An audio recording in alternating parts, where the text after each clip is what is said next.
Hello tout le monde, c'est Charles. Coucou tout le monde, c'est Ava.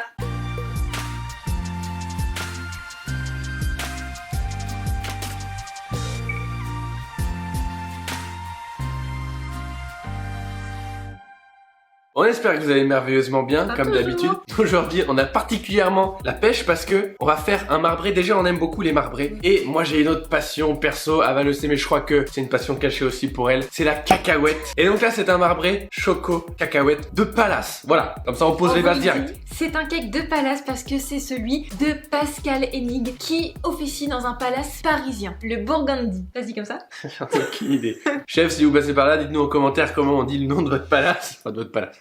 Le cake visuellement il est exceptionnel, il est gourmand avec des petits cubes de caramel sur le dessus, des cacahuètes caramélisées, c'est indécent. Et on va vous apprendre à le faire dès maintenant. Il y aura un appareil à cake qui sera au praliné cacahuète et un appareil à cake qui sera au cacao et on va mixer ça. Génial. On vous lance tout de suite le praliné cacahuète et les deux appareils à cake. Dans un bol vous mettez le beurre très pommade, vous voyez, pas fondu mais vraiment très mou. Vous y ajoutez le sucre semoule, le sel fin et vous mélangez à l'aide d'une maryse ou d'un fouet, peu importe. L'idée c'est d'avoir quelque chose qui soit bien homogène. Une fois que c'est le cas, vous pouvez tamiser la levure chimique et la farine sur le mélange, ainsi que le cacao en poudre.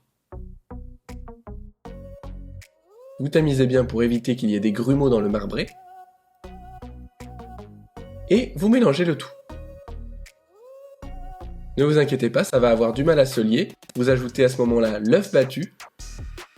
Et vous continuez de mélanger. L'œuf va venir lier les matières sèches. Voilà, vous avez une belle boule de pâte. Maintenant, vous pouvez ajouter la crème liquide qui va apporter tout le moelleux et la densité au biscuit. Et vous mélangez. Et là, on commence à avoir un bel appareil à cake. Regardez la texture.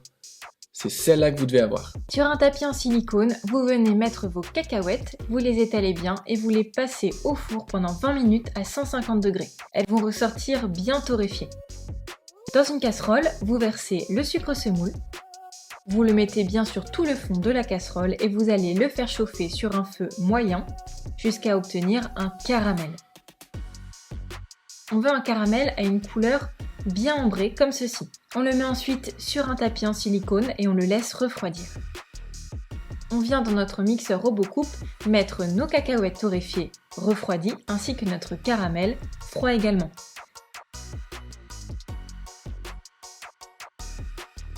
Et on mixe le tout jusqu'à obtenir un praliné bien lisse. Ça peut prendre bien 10 minutes, ne vous inquiétez pas, c'est normal. Vous récupérez votre praliné et dans un cul de poule, vous mélangez le beurre, le sel fin, le sucre semoule et le praliné.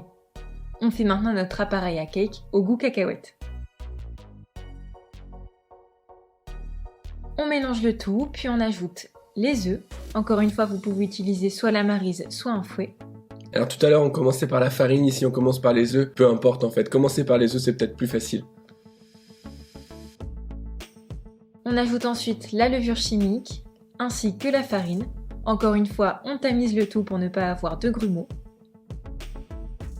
On mélange énergiquement. Puis on va pouvoir ajouter le dernier ingrédient, la crème liquide. On mélange pour que ce soit bien homogène. Et voilà, notre appareil est terminé. Il est bien lisse. On met les deux préparations dans des poches sans douille. Dans un moule à cake bien graissé, on va venir faire ce qu'on appelle des M et des W. Regardez ici, on fait un M avec la poche de praliné et on va faire un W avec la poche au cacao. Ça permet de bien répartir et de faire un beau marbrage naturel. Un M, un W. Bon, avec cette vue-là, c'est plutôt un W et un M, mais peu importe, vous avez compris l'idée.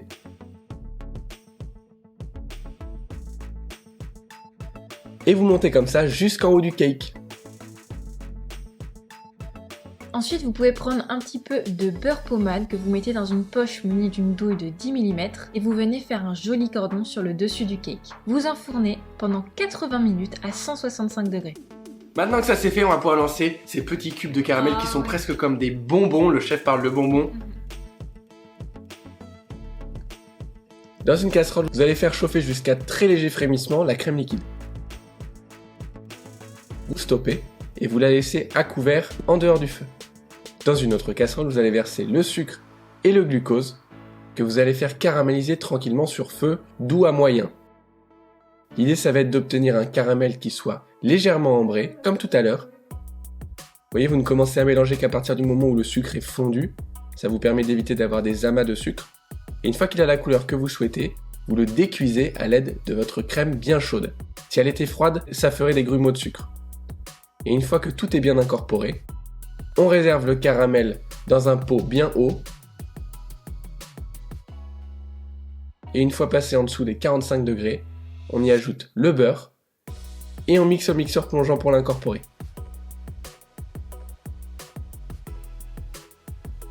Voilà. On va verser ce caramel tendre dans des petits rectangles. Prenez la forme que vous avez. L'idée, c'est qu'on puisse ensuite détailler des jolis cubes. Vous réservez au moins 2 heures au congélateur. On va terminer avec nos cacahuètes caramélisées et avec le glaçage. Très important glaçage pour un bon cake marbré. Et on passe à la dégustation. Dans une casserole, on vient mettre l'eau et le sucre semoule. Une fois que le mélange bout, on peut ajouter nos cacahuètes. Et on va faire la technique du sablage pour venir les caraméliser. Alors elles vont être très légèrement caramélisées comme il y a très peu de sirop. Nous avons nos petites cacahuètes, on peut ajouter l'huile d'arachide, ce qui va permettre de les détacher les unes des autres. On les réserve ensuite pour les laisser refroidir jusqu'à l'utilisation.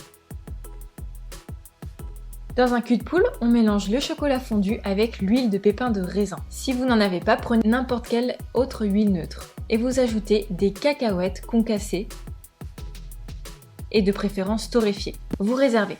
Vous sortez du four votre cake qui, comme vous le voyez, est bien cuit. Vous le démoulez une fois qu'il est refroidi.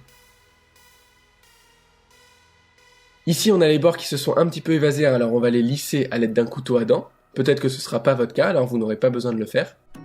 Et on va placer ce cake pendant une demi-heure au congélateur, pour qu'il refroidisse bien. Une fois qu'il est froid, on peut verser notre glaçage aux alentours des 30-35 degrés, rempli de cacahuètes.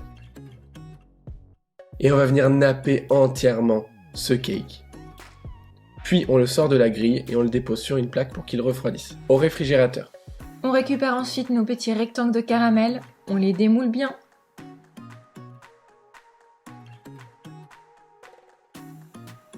Et on va pouvoir en couper des petits carrés. Vous voyez, c'est vraiment un bonbon au caramel. Il faut vraiment qu'il soit bien froid pour le manipuler.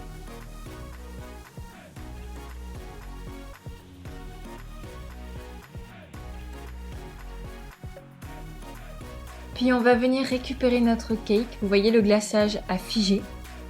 Et on va venir déposer sur tout le dessus nos petits bonbons caramel.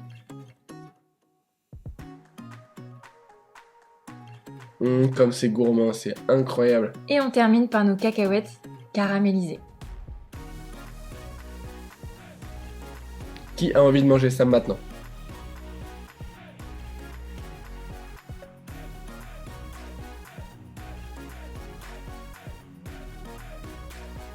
On n'a plus qu'à découvrir l'intérieur.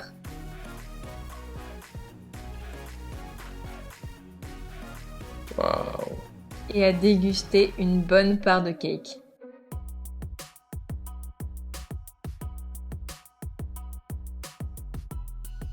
C'est parti, bon appétit!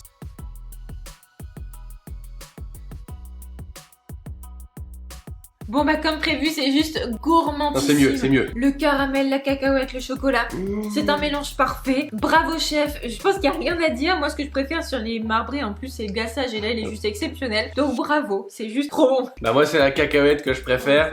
C'est juste, c'était couru d'avance que ça allait être bon, mais c'est encore meilleur que ce que c'était censé être. Et c'était difficile à dire. Voilà. Vraiment, ça vaut le coup de le faire à la maison. Si vous le faites, n'hésitez pas comme d'habitude à nous mentionner en story, en post, peu importe, on adore venir voir vos réalisations sur Instagram. Aussi, lâchez-nous un petit pouce bleu. Ça fait franchement, ça fait trop plaisir, s'il vous plaît. Vous pouvez aussi vous abonner, bien sûr, si ce n'est pas déjà fait, et appuyer sur la petite cloche pour recevoir les notifications et ne rien louper aux prochaines recettes qui vont arriver. Bon, sur ce, pâtissez bien, prenez du bon temps en famille. Nous, on vous embrasse très fort, on vous dit à très vite. Bye. Ciao.